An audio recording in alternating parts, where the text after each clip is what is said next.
দেশে নিষিদ্ধ কিন্তু প্রবাসে রাজনৈতিক কর্মসূচির নামে যুক্তরাষ্ট্র ও যুক্তরাজ্যে সহিংসতায় জড়াচ্ছে আওয়ামী লীগ। লন্ডনে উপদেষ্টা মাহফুজ আলমের অনুষ্ঠানে হামলার চেষ্টা এবং নিউ ইয়র্কে বাংলাদেশ কনসুলেটে ভাঙচুর সবই যেন একটি পরিকল্পিত ধারাবাহিকতা। নিউ ইয়র্কে কনসুলেটে হামলা চালিয়ে শুধু সরকারি সম্পদ নয়, হুমকির মুখে ফেলে দেওয়া হয় প্রবাসী নাগরিকদের নিরাপত্তাও। সেবা গ্রহণে আসা প্রবাসীদের দিকে অপমানজনকভাবে ছোড়া হয়েছে ডিম।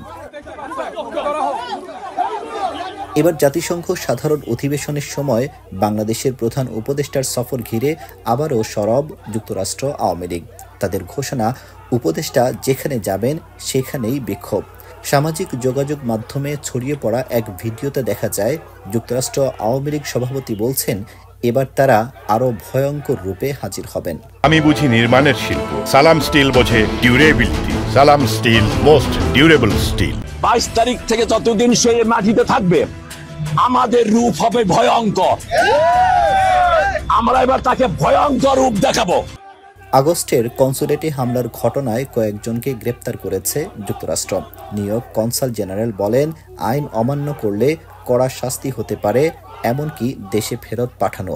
বিক্ষোভের ভাষাটাও পরিমিত হতে হবে।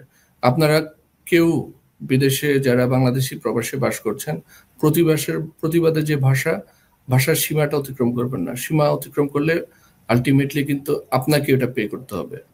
বিভিন্ন সংস্থাগুলো আমাদেরকে কনফার্ম করেছে যে তাদের বিরুদ্ধে ব্যবস্থা নেওয়া হবে এবং প্রয়োজন বোধে কঠোর তাদের অভিবাসন নীতির কারণে তাদেরকে দেশে ফেরত পাঠিয়ে দেওয়া হবে।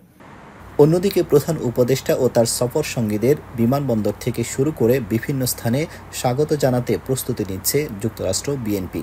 অধিবেশন চলাকালীন সময় বিক্ষোভ চলাকালীন সময় যদি কোনো ধরনের বিশৃঙ্খলা সৃষ্টি করতে চায়, আমাদের দেশের সম্মানকে অক্ষুণ্ণ করতে চায়, আমরা প্রবাসীরা এবং বিএনপি নেতাকর্মীরা সেটা শক্ত হাতে প্রতিহত করবে।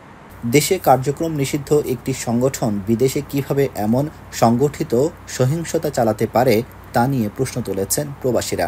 তাদের মতে, লন্ডন ও নিউ ইয়র্কের ঘটনার পর সরকার যদি আরও কঠোর হতো তাহলে এ ধরনের কর্মকাণ্ডের পুনরাবৃত্তি নাও ঘটত। জাতিসংঘে প্রধান উপদেষ্টার এই সফর কূটনৈতিক পরিসরে যতটা গুরুত্বপূর্ণ, রাজনৈতিক পরিসরে ঠিক ততটাই উত্তেজনার কেন্দ্রবিন্দু।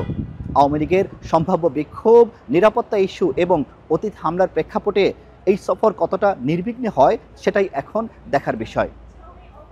আব্দুল আহাদ, এখন নিউ ইয়র্ক, যুক্তরাষ্ট্র।